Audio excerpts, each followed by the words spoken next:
Hi, everyone. Welcome to another episode of On Second Thought. As with every episode, we start with the Gibson quote that says, "The future is already here, but it's just not evenly distributed." And the point of the podcast is to talk to people who are building, shaping, inspiring better and more nuanced futures. And so I'm very delighted that I have Pratyush Pillai with me today. He's the head of behavioral design at TinkerLabs, an organization I have looked into for a couple of years, but recently got the opportunity to have a conversation with him about, and I'm very excited. So we will dive right in. Hello. Hello. Hi, Komal. Lovely to have you. I'm going to put you a bit under the fire just in the start. So Don Norman says bad design is inevitable until it fails you. Also, I saw a bunch, I saw your TED talk, and you also, the first person you referenced was him. And Debbie Millman, who is a designer, talks about design as a form of optimism. So the belief that things can be better than they are. So, to you, what does behavioral design feel like? Is it optimism? Is it anthropology? Is it therapy at scale? Like, what would you describe behavioral design as for somebody who doesn't know? And since that's the theme of our conversation. Perfect. I think lovely question to begin with. And yes, you've quoted all the all the stalwarts of the field. Um, Behavior design for me is a way to my version of it is a way to make the better behaviors the easier ones to do, Right. or uh, the better behaviors more achievable for everyday folks, people just living their life and doing their thing. Right. So behavior design isn't new. It's something that's existed for years at end. Yeah. It's just been used in ways that are so subtle and so subconscious in the way we live our lives that we didn't realize it's behavior design. Yeah. The reason parents felt comfortable giving their kids Maggie to school for a school lunchbox was behavior design. Mm-hmm. The reason we eat a certain number of chips in a pack of Lays is behavior design. The reason we break signals or adhere to signals is behavior design. The reason the Mumbai metro sees much lesser littering than the local train platforms is behavior design. So it's actually everywhere. Right. As soon as I enter this room, there's behavior design everywhere, including the door. And Don Norman Right. speaks a lot about the doors. Yeah. So it's really everywhere, and our attempt is to use it for the right purposes. It's harder to get the right behavior, the easier to do. Very often in the world, somehow the world is designed in a way where the behaviors that are easiest to do are the ones that are not good for us in some way. Correct. I want to unpack that, but I think also to zoom into you a bit. A lot of this, I think, also requires just a lot of observation and understanding of the world.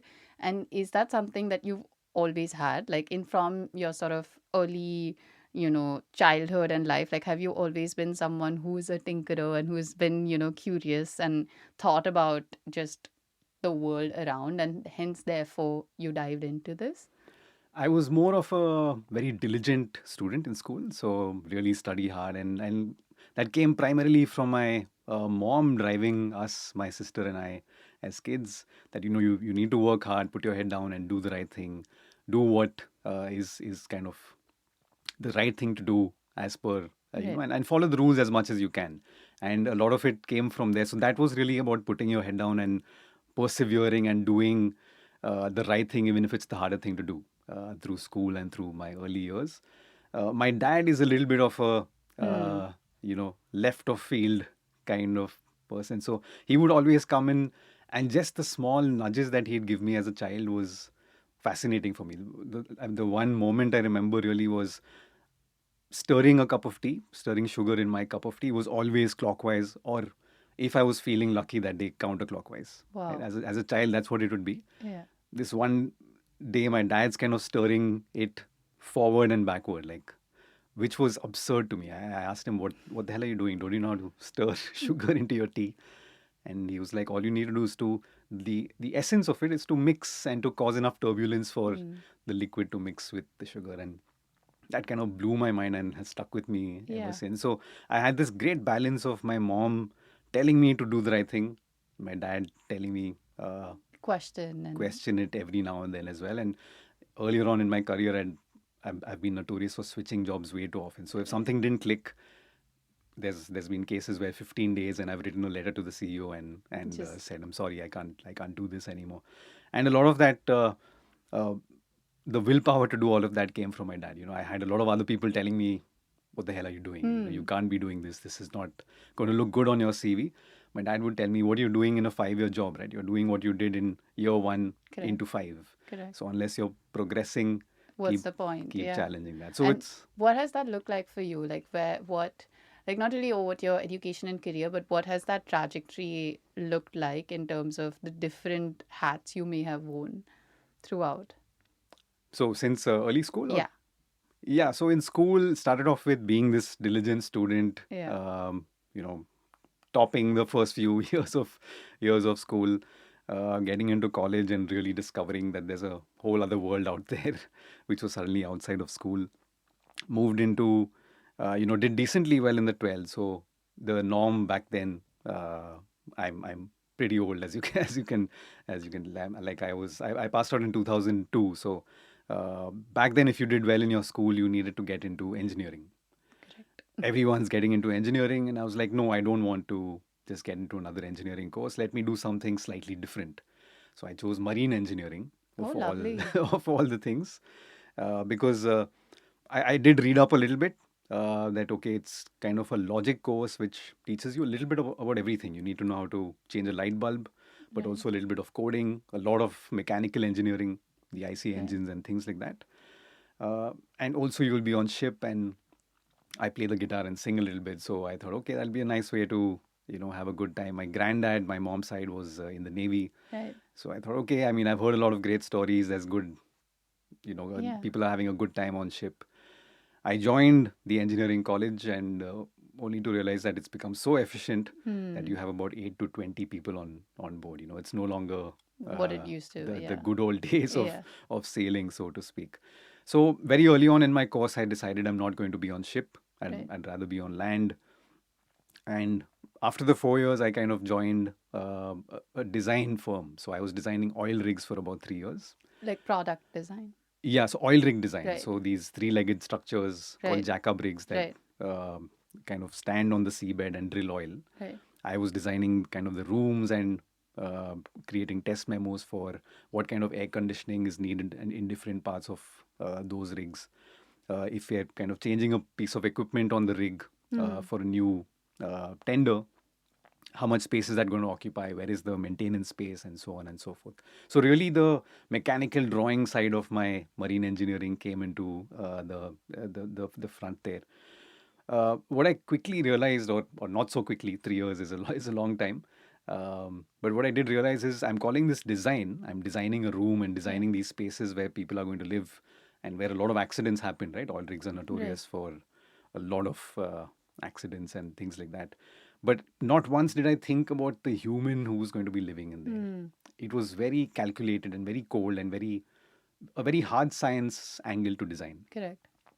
And I've always enjoyed the human side of it without putting a finger on it of what I like. My Yeah. sister and I would love watching advertisements and talk about brands, and this is the latest one, and this is the picnic chocolate. We'd run to the Yeah. kirana store to get it. So I knew that there's a softer side to things that I enjoy a lot. Yeah. Also kind of had an affinity towards ads and writing cheesy lines and things like that early in college and school. So I thought, let me do the typical thing and get an MBA in marketing, jump onto the bandwagon on that front. I was looking at a lot of my colleagues and peers at that point, and I didn't just want to do an MBA in marketing and get to some sort of seniority level without having Yeah. learned the ropes Got on your the hands ground, dirty. Yeah. get my hands dirty. So I took a 1/4 pay cut. To reveal the numbers, I was earning 40,000 a month in my marine engineering job. This is early 2009, 10 actually. So 40,000 a month in my marine engineering job. I decided to join a company, a branding company called Seagull in Pune, for 8,000 rupees a month. Wow. And that was a huge kind of pullback because we had already spent quite a bit on my marine engineering education. Right. It's one of the more expensive Right. engineering courses. So thanks to my parents for all of that. So this was a big move for me. 8,000 bucks. I was living at home. My parents are in Yeah. Pune, so that was manageable. But that is, I think, the foundational years of my user research and understanding the softer science of design, Right. actually. Right. So we were coached by Sumit Roy and Sameer Desai at Seagull, who kind of made me stand outside a women's jewelry store in Pune called P.N. Gadgil Jewelers Mhm. and ask women, why are you buying what you're buying, or why did you pick this over the other? Only to realize that asking is not the best way to do research. Right. And along the way, kind of that was step one. Step two was then to meet Rashi Mittal in Bombay for Brand Ripples, and it was a two-person company where she taught me what word of mouth marketing is. Right. Why do people share what they do? Moved on from there into advertising with flagship advertising for a bit. From there into rickshaw advertising and design, where I was Mhm. doing a lot of campaigns, and I've been lucky to have these stalwarts really teaching me along the Propelling way. you. Yeah. DY Works, BBDO, and then TinkerLabs. So And you that's were taking the role of like a strategist through this, yeah. or So the designation keeps changing, right? Every changing? Yeah. company you're in Has a different has a lens to it. different language and different way to look at it. The way I look at it in retrospect is, it was just user research. Yeah. The early part of my career was about using the user insight to sell something to someone. Right. So let's say I know what you like or dislike, and I'll use that to influence your decision making to buy a product or a Right. service, or to visit a mall, for example. Uh, I discovered design thinking at DY Works, and that's when I realized I can use the same insight to design better products and services. And it took me back to my engineering days of, okay, that was hard science, Yeah. cold design. Here's what user research is, but here's what design thinking does. It really melts those two skill sets Together. Yeah. into this one point. And before we get into TinkerLabs, since you said this, I had a question in my head. So, some people, I would assume, who are listening are familiar with design thinking and familiar with the diamond diagram. So, you can explain that. But my question really is, a lot of the narrative now in my feeds and algos, maybe not yours, is that design thinking as a process, like the concept of it is obviously still relevant, but as a process is really stripped away because everything is moving so fast. And what would take someone typically months to do between like divergent, convergent thinking, all of that really needs to be by the time you're done with that process, then things have already advanced. So, what really is, how do you all, how do you think about that now? Do you think it's really collapsed? And is there a better way of applying it? Or can you still apply the same framework no matter the time frame? Right, great question again. So, design thinking, unfortunately, is a used and overused and abused word in today's day and age. That every company has had some form of Yeah. design thinking training, and yes, we know design thinking, and yes, we don't. But um, it's like having a car to drive, right? You still have to depend on the drivers and the people, the Right. co-passengers, to make that ride great. And that's where I think a lot of firms seem to not get that right. They assume they're doing design thinking, Right. but there's a lot of nuance to it that actually Yes.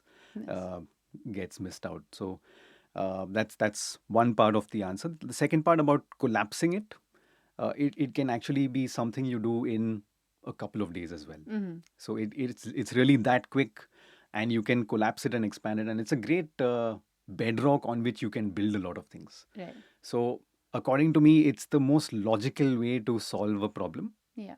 especially when you're seeing it from an outsider's perspective and Yeah. you're seeing it with a new lens.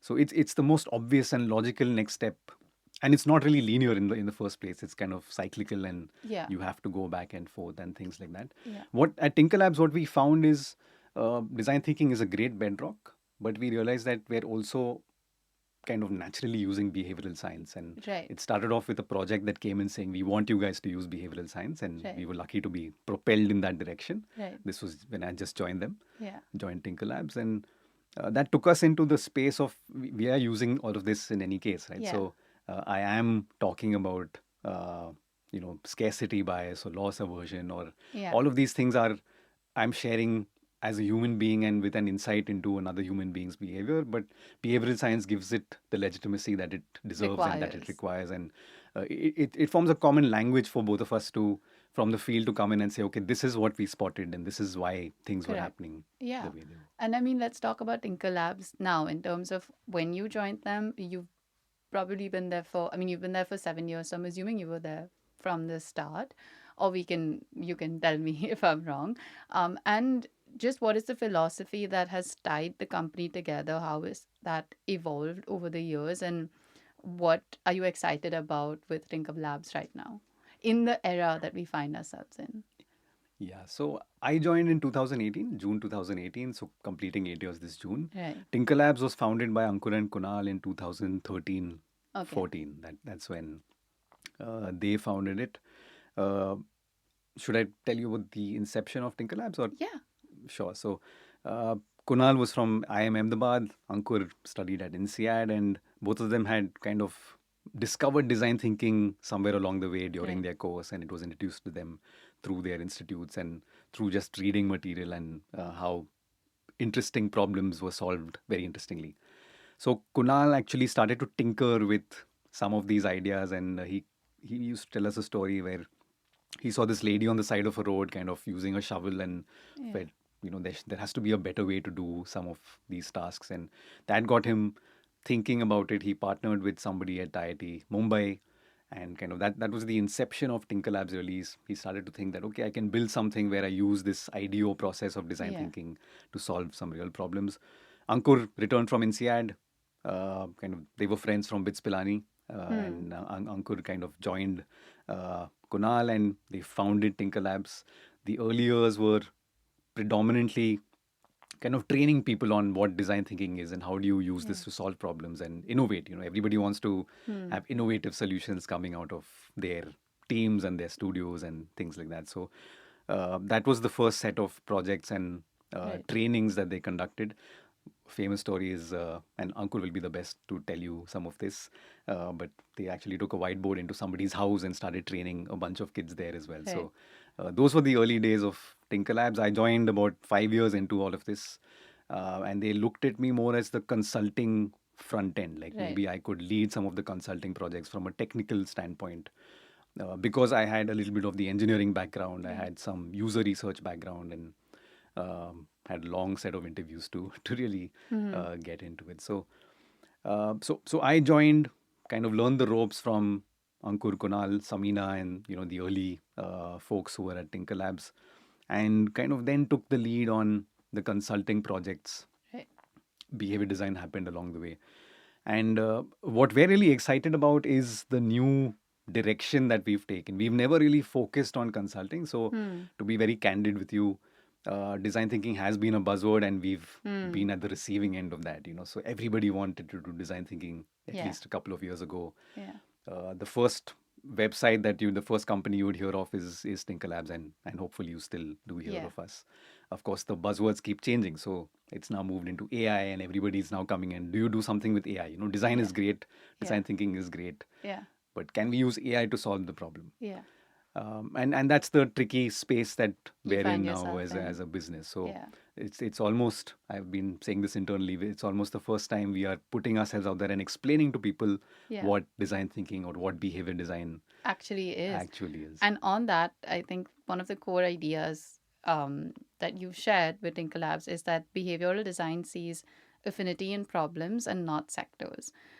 So, how do you or how does the company train yourself to see the same human problem but across completely different contexts? From the work that I've seen, there is a fintech app, but there's also a government, like initiative or like larger impact. And obviously, and that's something I struggle with at times, thinking like, oh, what I operate in is extremely niche. I don't know how I would be able to solve a problem at maybe a mass scale because you just kind of get intimidated by this context switch. So how do you all tackle that? And how do you think about that?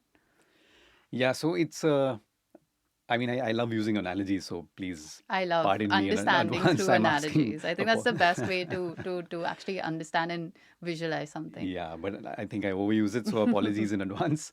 Uh, but the way I look at it is, a Sherlock Holmes is a Sherlock Holmes only because he's outside the police department. Right.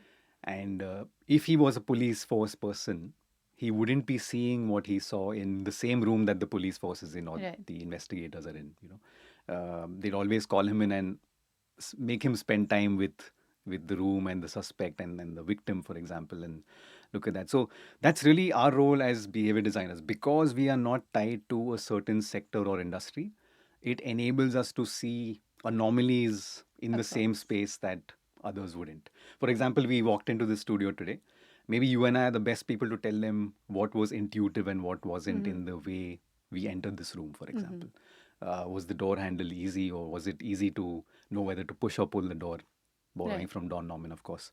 The people within this space are the most immune to it. It's something called habituation, where Mm. the same stimuli just doesn't bother you anymore, right? Yeah. You adapt very quickly. That's how the brain works, and that very facet kind of makes you the worst person to be able to see the same things. And a lot of life goes on with people being very accustomed to the way things are. Right.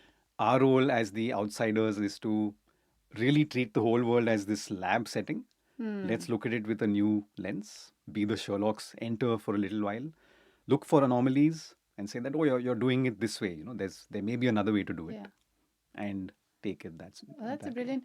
How do you maintain that from a culture point of view? Again, I'm asking, maybe it's a bit like meta, but I'm asking, since y'all are all, I'm assuming at least the core team is in Bombay and you all are sharing the same environment. And you know how everyone's always like Bombay is so overstimulating and you get a bit desensitized and you're operating in the same environment, but your job requires to again shift context, think about different places, people. So, how do you all keep each other on your feet to not sort of get so comfortable in external stimulus and keep the internal stimulus in the same way as a lab?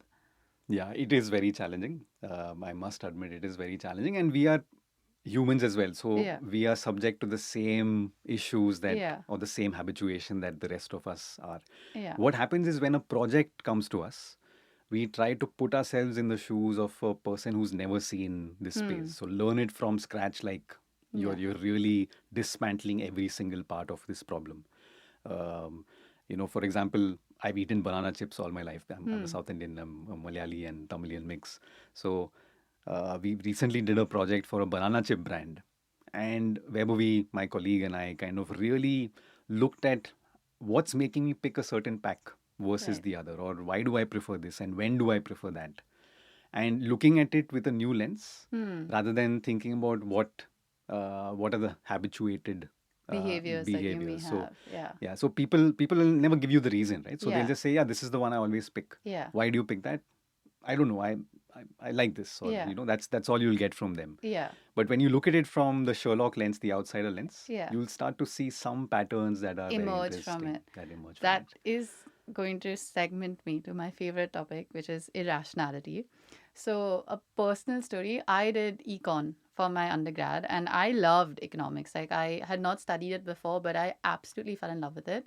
But I had sat in one class, and everything with like hardcore economics is like if all things are equal, like if every like the Latin sort of phrase for it.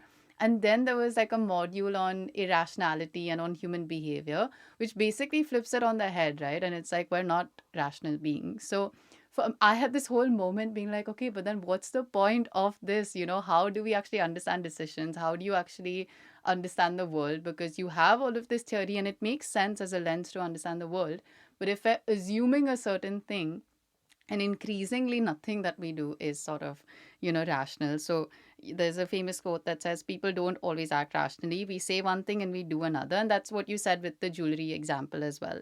So like how do you think about this gap in, and you can maybe use a case study for it, and what do other people, I guess, misunderstand about the process? So you still have user research that happens, you still have forums where you get people together to talk about things, and there is value in that. But we all know that we sometimes do it based on external perception about us, or we'll answer something and it may be skewed. So how do you all tackle that in the work that you do, and maybe even to an organization saying that, hey, you're saying X but actually you're doing Y? Like how do you navigate that tricky slope? Great topic and one of my favorite topics. So if I go on too long, please Sure. please stop me. Uh, but yeah, this is, I think, one of the most intriguing parts of the job, and I think you hit the nail on the head by when you said that this is the most interesting part of the user research angle that is also very misunderstood. Right. So irrationality of late has gotten a bad rap, saying that, what do you mean by humans are irrational? Does that mean we're doing everything wrong all the time?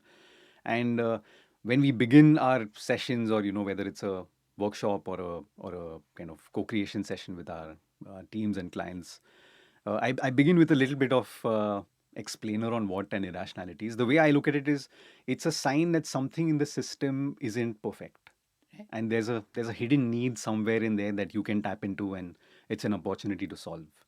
Um, and that really is what an irrationality is. It's like the first pug mark that leads you to the tiger that you're trying to discover. And that's what it really is. It's a sign that something in the system isn't quite perfect, which is why the world isn't perfect, and which is why everything, there's opportunities to solve within what we're looking at. And the second point I'd like to make is, you look at something like kindness. Um, it's quite irrational. It's not the most rational thing to go out of your way to give somebody a box of food that you might have left over, or to make sure somebody, let's say a biker on the road has just fallen, just Yeah. happened on the way here. Luckily not too severe, but you stop everything you're doing and you kind of go and help that person. Or there's these famous stories of this one man had got his foot stuck in between the platform and the train Right. in Perth, Australia, and the entire platform kind of worked together in kind of concert to push the train, Yeah. to tilt it away so that he could remove his leg. Now, these are all irrational behaviors as well, and kindness is, I think, a great example of why irrationality is not always negative. It's what makes us human. Irrationality is just the mark of being human, and until we embrace that irrationality, we'll never really solve the problems the way we need to. So, Rory Sutherland keeps talking about these wild, wacky ideas, right? And the way I look at it is, we are irrational, and therefore you need irrational solutions as well. Yeah. But the way most people look at it, and being an engineer myself, I know how I would have looked at a problem Right. a couple of decades earlier, is okay, this is what needs to be done. Let me instruct this person to do exactly this. You need to wear a helmet.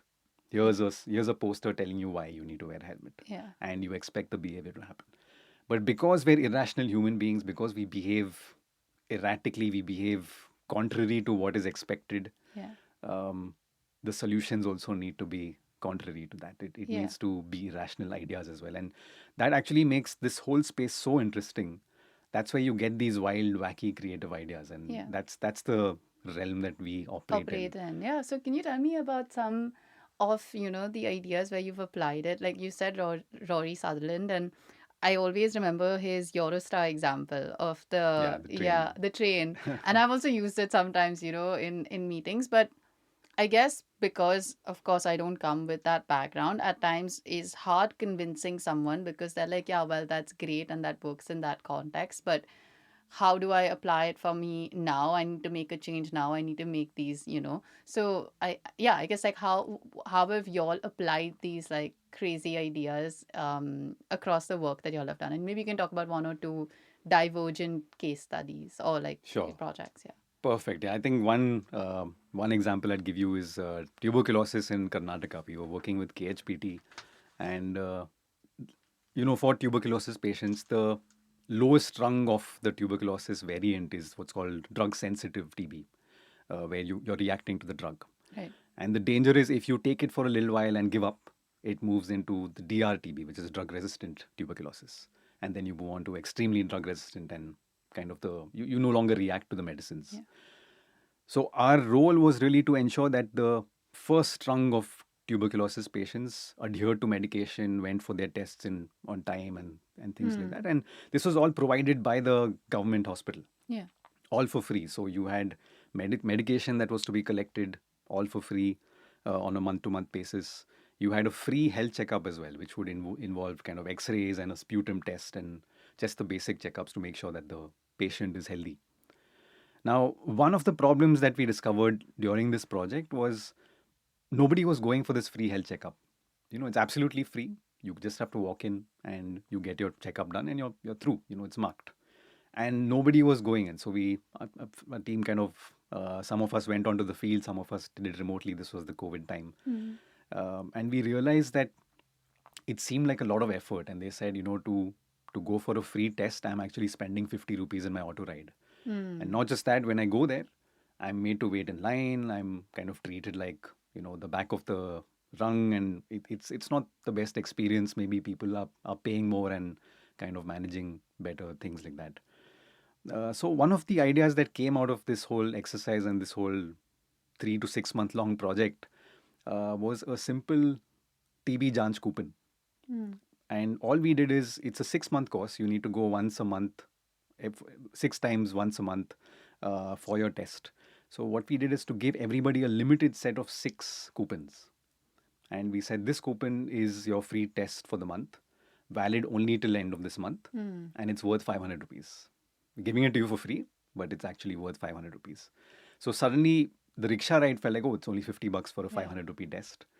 They started to look at the government service as, okay, it's actually worth 500. I am getting it for free, rather than Hmm. saying that everybody just walks in here for free. Yeah. This is actually how much the test is worth, with the RT-PCR and the sputum, and Yeah. all of that we do there. And suddenly the perception changed a little bit. So Hmm. really helped in a big way. And anecdotally, we've heard from the client that they've started using this even for case finding. So Right. to get people to come for the first test, before even detecting TB, just telling them that this is a test worth 500, we're doing it for free for you, Yeah. is something that seems to have pushed the needle a little bit. Yeah. Uh, It's like, yeah, even when I had taken this course, they had that famous economist price anchoring example where you would have print, and then you'd have print plus digital, and then oh you'd have yes, something, and then yes, you'd have like the different price ranges. And I felt for it. Like I took the middle one because you feel like, oh, I'm getting extra. Well, when actually it's just like a price anchoring sort of phenomena, absolutely. which is amazing. And how, how do you think about, I mean, how do you actually build conviction if some of these ideas are counterintuitive for a client? Like here in this example, you and the client are aligned on the outcome. But if it's the other way around, where they've just come to you with sort of an open brief that they want X outcome achieved, but they kind of need to look internally and rechange certain dynamics. How have you guys, maybe via an example, built conviction for them, saying that, hey, everything that you've done till now doesn't work. Let's flip it around and like let's use this counterintuitive approach for it. Yeah, so it's extremely tricky, and this is actually what takes up most of our time, Hmm. because firstly, you're talking about irrational behavior, and Yeah. very often we are the outsiders to the tuberculosis world, or Yeah. I just came back from an antibacterial antibiotic resistance program that we're working with some stalwarts in the field with.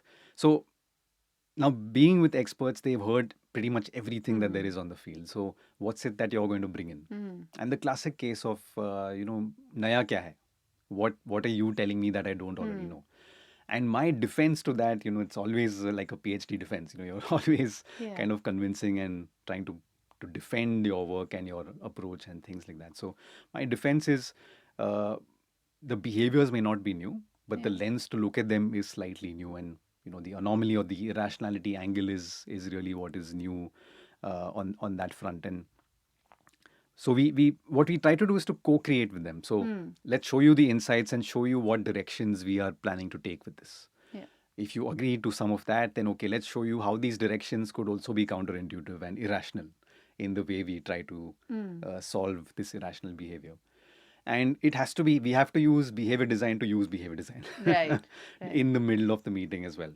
So if I'm speaking too much, or Hmm. being the one with all the theoretical Yeah. knowledge, nobody's going to listen. Yeah. So I need to slip it in at the right moments, maybe allow people to arrive at the idea themselves. Yeah.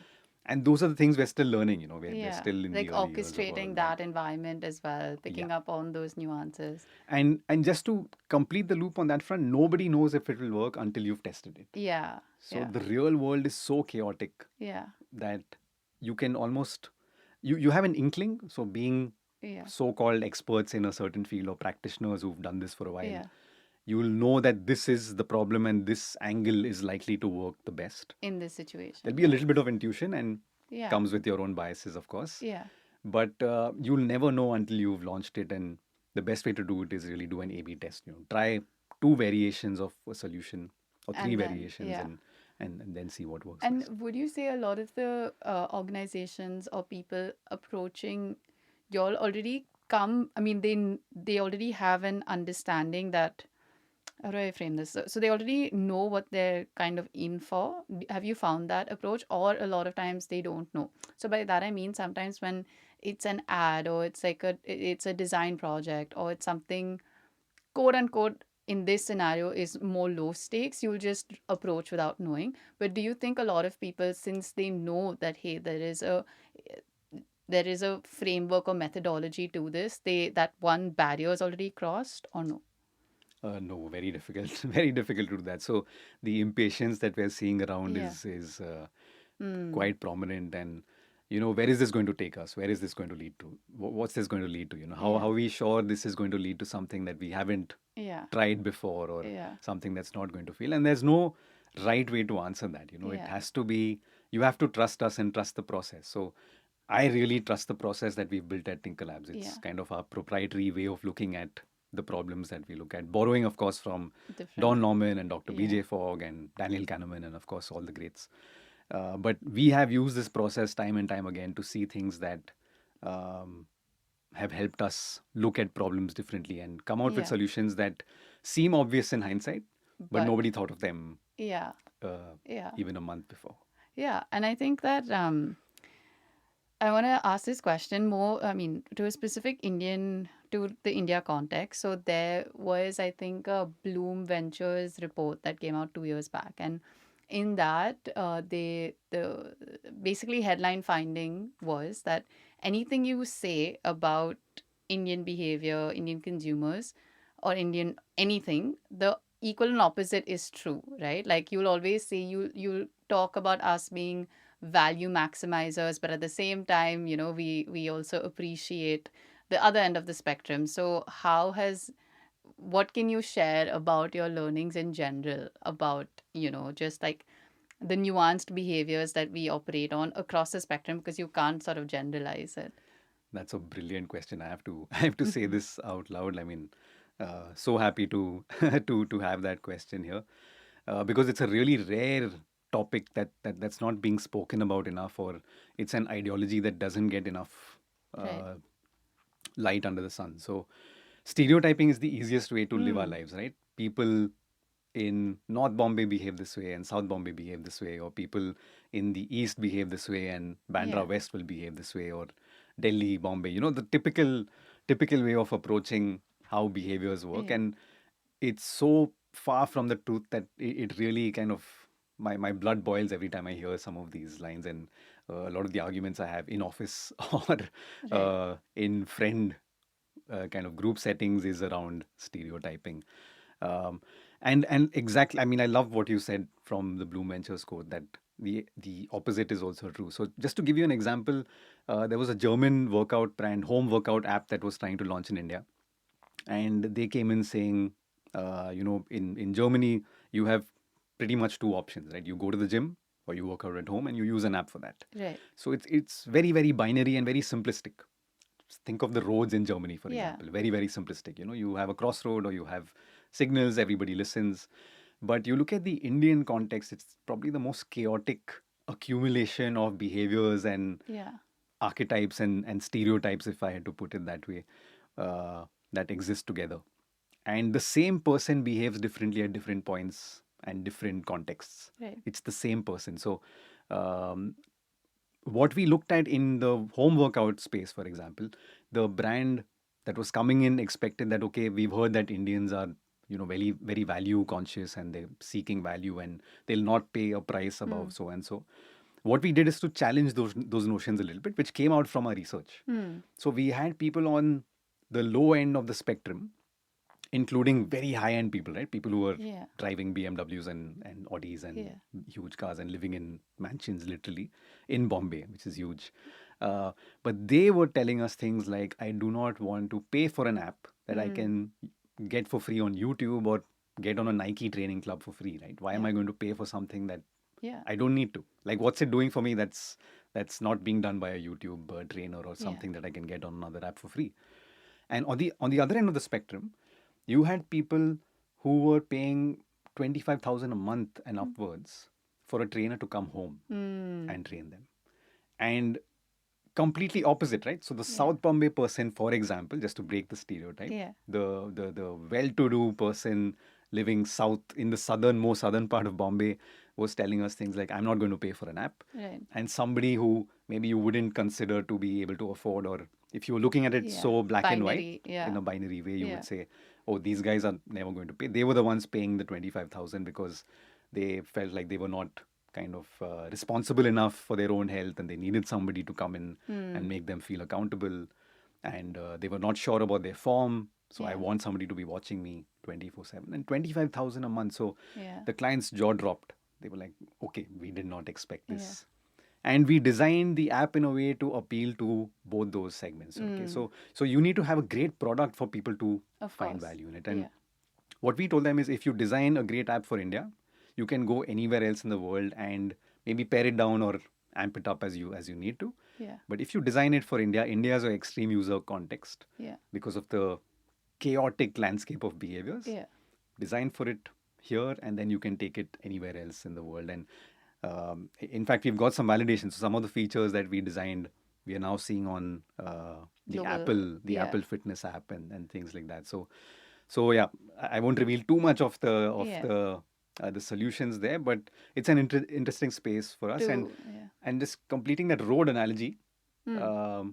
I travel from Warsaw to Andheri East every morning on my bike, and a signal like the ones that exist in Germany would never work at the Andheri Western Express Highway signal, right? It's chaotic because on one day there's a politician coming, so you have this cavalcade that needs quick movement, or there's more traffic from this side due to this reason and that reason. So it's so dynamic. Yeah. It's literally changing every 15 minutes. Yeah. And it's to that, I think, again, what I found really brilliant at the end of every case study that you all put forward, you'll say it are simple ideas. And so, again, since we're talking about how chaotic everything is in an Indian context, how do you all then come to like the simplicity of it? Like, is that how you'd say you'll approach every problem, in the sense of, let's actually strip it down to certain binaries, and then let's see what are the nuances, and then let's make sure it's simple enough for everyone to understand, because it has to be, otherwise you're going in thousand directions. So how did that come about? Yeah, so simplicity actually is something we all truly believe in at the company. And this came through our work over the Yeah. years. So the team that we currently have worked together for around 5 years, only to see that, okay, we are looking at these very ginormous problems, right? You're looking Yeah. at tuberculosis, or you're looking at something like, let's say, sexual reproductive health for the youth, and condom usage versus emergency pill usage for the youth. Things that are really, really, they've got Yeah.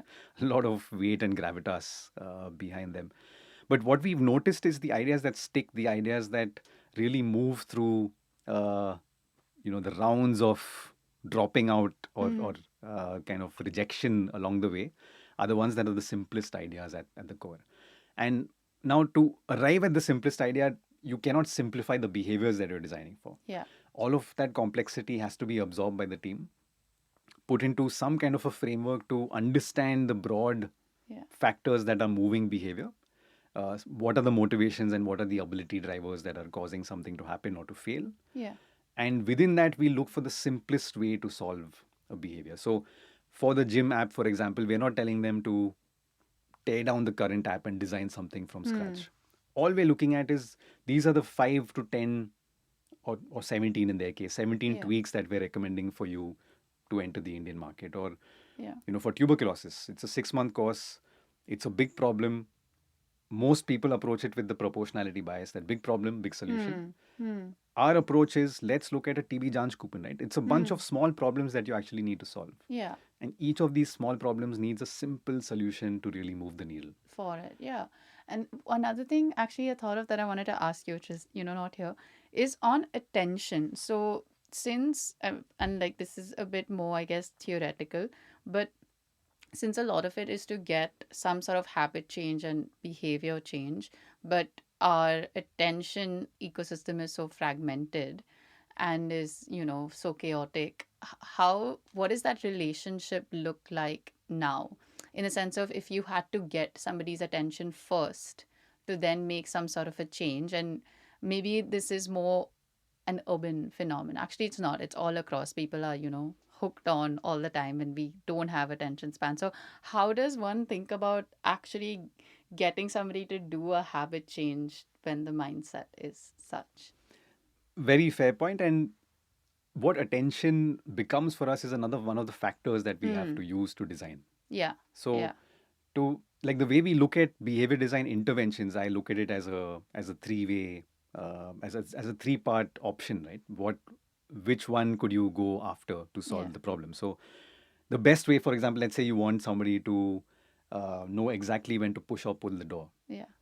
The best way would be for it to be automatically Mm. and intuitively ingrained into the system. So the Yeah. Don Norman door is exactly that, where Yeah. if you want to push, it should be a bar, and if you need to pull, it should be a Yeah. handle that you pull on Yeah. without thinking. So even Yeah. if you're completely distracted, you're on your phone while You you're just walking into the know. door, Yeah. that's the best way to solve a problem. Yeah. The next, if not that, and a lot of times you won't be able to do that level of solutioning. Yeah. The next best thing would be maybe to personalize a message to them that, Yeah. let's say if you're driving too fast and it's now telling you, Komal, you're driving a little faster than what's recommended on this street. So it's a little personalized, Like you a, grab their attention. a little better Yeah. because it's personalized. So a little Yeah. more chance of grabbing. You That. need their attention in that space. Yeah. And the last rung is really the most, something that we look at as the last option is just a static piece of communication to change behavior, which almost never works. Yeah. I was just going to say. Yes, we all have the Yeah. speed limit signs and things. That's almost never going to work, but I you think still that's have one of the that. things, like you said, it's in your background, so then it becomes habitual, so you don't notice Exactly. it. So I would imagine. I think after attention, what I wanted to also talk about is perception, and you mentioned that earlier. So another Rory Sutherland quote, where he said it's easy to achieve massive improvements in perception at a fraction of the cost of improving reality. So, is it fundamentally about changing perception? Yes, it is. But where does that kind of overlap with, branding, storytelling, and culture, things that you've mentioned you're also interested in, and some of the projects that you'll work on as well? So, how do you see that intersection happening? So it is entirely perception Yeah. based. Everything is like Yeah. irrationality itself is about us perceiving things other than what, let's say, a completely rational Spock from Star Trek would, or Right. PK in Amir Khan's movie would look at and say, "Why the hell are you doing all of Yeah. this?" Um, so kind of it's all irrational and it's all coming from that sense of it. I've lost track of the question actually. No, of Sorry. like, so how does it overlap with just branding, storytelling, and popular culture? Right. Yes. Sorry. So perception kind of is a common layer through behavior design and through branding and all of it as well. We look at branding as a way to package a great product. So Yeah. back in the day, when I was a big fan of advertising and Yeah. branding, it was about trusting whatever is told to you. Yeah. And that's the perception that got formed. Yeah. Infamously, Camel cigarettes, for example, said that this is every doctor's most every doctor smokes a camel Right. was really the campaign. And we believed it back in the Until, day, and you yeah. believed it, and you went and you preferred that brand, and that built your perception.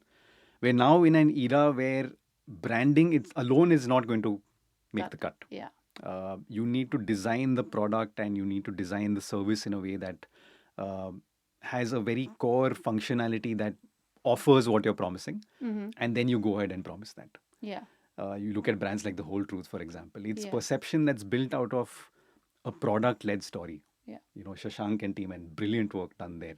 It's a brand case study, but also a design thinking Yeah. or And a narrative case study a as narrative well, case right? study. Yes. This is one theory I wanted to test with you, which I was thinking about, which is current on GLP-1s. Okay. So, they have arrived in India, and the narrative is all about disease, right? Like obesity is a disease, and hence, and yes, of course, we are the number one diabetes and I guess like obesity market to some extent in the world, and So yes, so narrative framing makes sense with like Lily and Vigomi coming in. I don't know if you've seen those ads, but they are basically saying it's a disease, and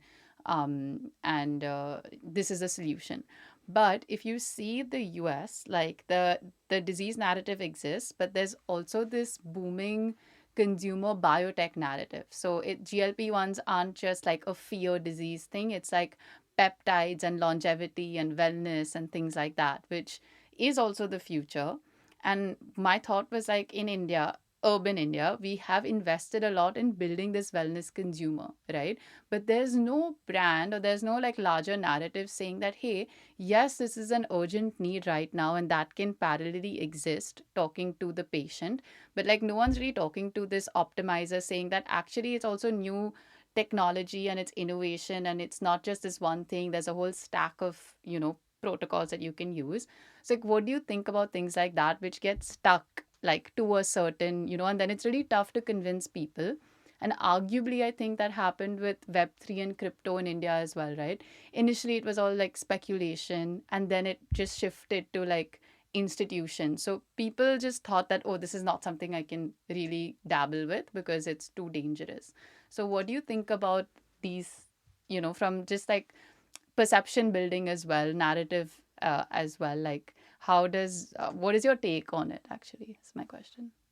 Yeah, so to be candid again, not very well versed with this space, but um, we'd follow the same rules of perception and narrative building. And unfortunately, in cases like the GLP, for example, it's in some cases using behavior design the wrong way. It knows the weakness Right. of a person and what's really going to motivate somebody to do something, even if it's not the easiest thing for them to do.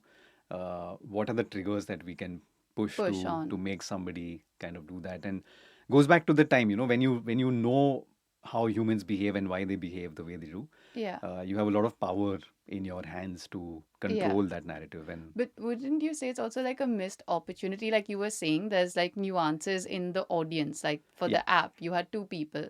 So even here, I feel like there are two kind of consumers that you could be talking to, but you'll miss out on such a huge absolutely. sort of market from Absolutely. it. And just to add to that point, I think the easier narrative is, Yeah. the praying narrative. Yeah. Let's go for people who are really going to be desperate to use what we have to Yeah. offer. If I was sitting in those Yeah. rooms and those meetings, I'd kind of push the narrative to look at it more holistically. Like you rightly said, there are various cohorts that we could look at. Of course, there is this problematic Yeah. uh, uh, Version. messaging Yeah. that might occur. But how do we shift the narrative? And especially if you want to differentiate your brand from the Yeah. others, I think you hit the nail on the head. That's a huge space to really Going own a to. healthier space for the long run, Yeah. rather than looking at it as a short-term boost. Let me be the number one very quickly and then own the market. Yeah. I think that's the unfortunate angle that some of the It's brands would want to playing. take. Yeah. Yeah. Which also, I mean, sure, they would have known why. But um, I like to sort of approach like the end of it. I have to ask you, obviously. How do you think AI is changing this field? Then this is from a specific context of you said you enjoy like the human element of it. Humans are sort of irrational. When we're talking about behavior change, like the three sort of modes people talking about are motivation, ability, and prompt. And Yeah. if I just draw an analogy to like, okay, yes, you have to prompt a model to get sort of an answer, but where does like motivation and like those other nuances sort of come in, and how do you see it changing? How do you see it like you sort of collaborating with it to create, I don't know, a new paradigm? Like what has been the discussion in the company about it? It's been a very kind of active discussion, as you can imagine, as Yeah. is in most companies, and Yeah. especially when people are asking you for AI training courses Mm-hmm. instead of behavior design.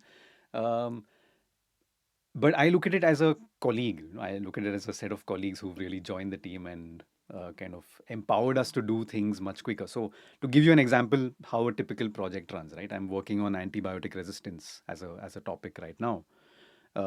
I'm going to meet this bunch of experts who've done this for 20, 30 years and they're Mm. stalwarts in the field, right? So, for me to even have a conversation at the same level, I need somebody to teach me as soon as Mm. possible. And AI is my best friend for that. Mm. Absolutely. I mean, of course, to take it with the pinch of salt and caveat, Right. but there are ways to kind of ask for sources and get into the sources and really deep dive into some of those topics. So learning very quickly, being the sounding board to brainstorm, looking at how maybe is this angle correct? If I'm looking at this as a value proposition, is this the correct way to phrase it? Is there a better way to do it? Right. And as long as you treat it with the right amount of respect and look at it not as the be all end all of everything. AI Yeah. is going to give me the answer. If Yeah. you look at it like a colleague who can make mistakes and Yeah. go wrong, and who can be this nice person Yeah. to converse with, I think it's a very healthy space to be in. Yeah. And that's where I've been using it the most. Yeah. Quickly generating images for proof of Yeah. concept, or what does the world look like once a Yeah. solution hits. The head. Uh, Absolutely. I don't know how also like down the rabbit hole you are, but like I have strong conviction on AI, but also like genuinely on agents playing a huge role in where advertising goes and in how we search and like just fundamental nature of the internet and the infrastructure. Are those conversations y'all are having right now, or because again, of course, it will have implications on how you do user research, who's right. actually receiving the user research, and if let's assume we're using agents to do certain tasks, how are they picking up information? Like, has Yeah. that conversation happened? Or It actually has, and we've attempted even to see how hmm, AI agents can help us in the work we do. And yeah, uh, just to speak in the design thinking terminology, you have the problem space yeah, and then the solution space. So in the problem space, because it's so chaotic as a landscape, I find myself going into the human part of it more than AI. So mm-hmm, I'll use AI to quickly learn about the topic, mm-hmm, then use my own lens to pretend to be Sherlock in this new setting, right, observe things that maybe even the experts are missing, or saying that this is just par yeah, for course, right? This is what always happens.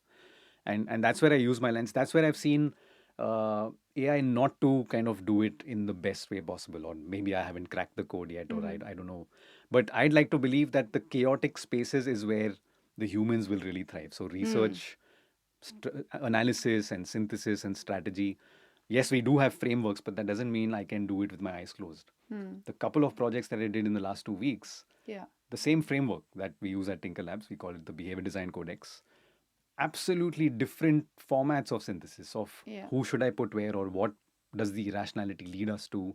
yeah, It's completely different. So you cannot do any of that with yeah. an automatic framework. For So it. Yeah, I guess like when you're doing interventions which are for human behavior change, like all of the, the bacteria research that you're doing, yeah. or tuberculosis or any of that, I think that of course requires a human understanding. But perhaps there'll be a separate one where you're working with enterprises where a lot of it is agents and is automated, and it would be so cool where you have another way of then just working, which is no human in the loop.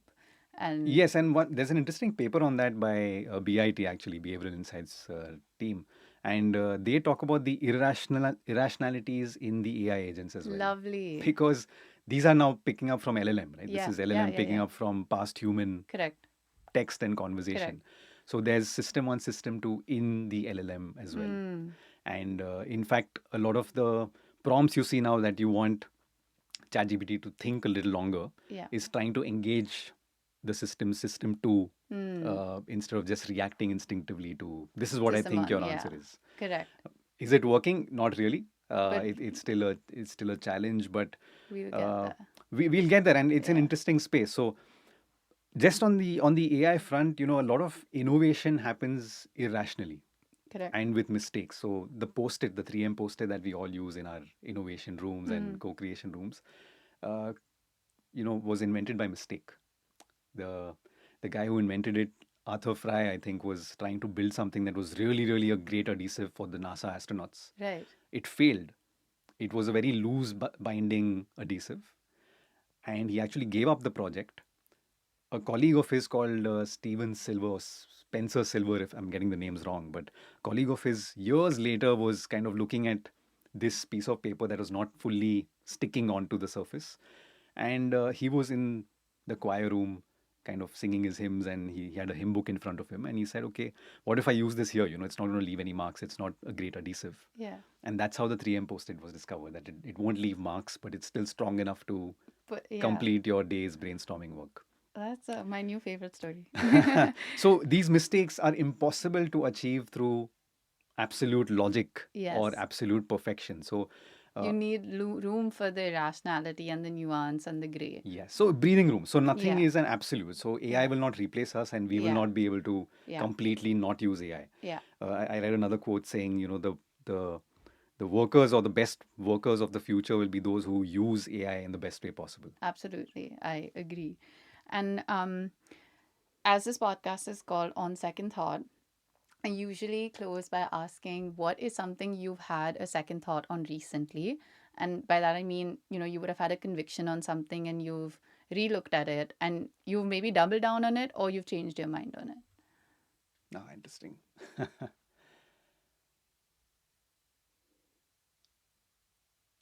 Yeah, on second thought, I think it's more on a personal front, not so much Right. behavior design, but it's to be kinder to yourself. Nobody knows where we're headed, what we're doing, or but trying to be in the moment and trying to just do the best you can at this point. To be very candid again, it's a very difficult field to be in. Yeah. The number of failures you have along the way, like you might have 100 solutions, 100 simple ideas hitting the world, Mm-hmm. and maybe one or two of them sticking and being remembered, if at all. Yeah. And we're still far from that number as well. Yeah. So it's a very tricky, challenging space to be in. Like you Yeah. uh, chatted about earlier, you have to keep defending the process, Yeah. defending the solution, ensuring that the client gets it right till the end. Implementation, which is often not in your hands. Right. If you're the Sherlock coming in and going out, Right. it has its downside as well.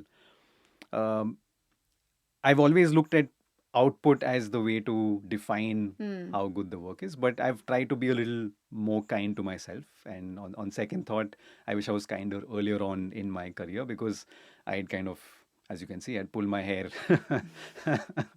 into the night, wondering why something didn't wasn't as perfect as I envisaged or wasn't exactly how it was meant to be. I'm now okay with the chaos a little bit more. I'm okay for it to take its own sweet time, but I'm here for the long run to make Yeah. sure I do the best I can while I'm here. That's I mean, my. that's my new, again, favorite second thought answer. Thank you so much for coming here. I'm also going to link, you sent me a few references before this, which helped me a lot to understand. And I think this is a field like I have always been really interested in. And just, I'm so glad to be able to learn and and have a conversation and open it up to people who've also, had inklings or have been tinkering with it and open up all the brilliant work that you are doing and the company is doing. So thank you so much for coming and spending time. And I'm sure this is just going to be one of many interactions we have in the future. Thanks so much for having me, Komal, and incredible questions. And it's been a very, very fun chat with you. So thank you so much for this lovely Easter Sunday morning. I'm so glad.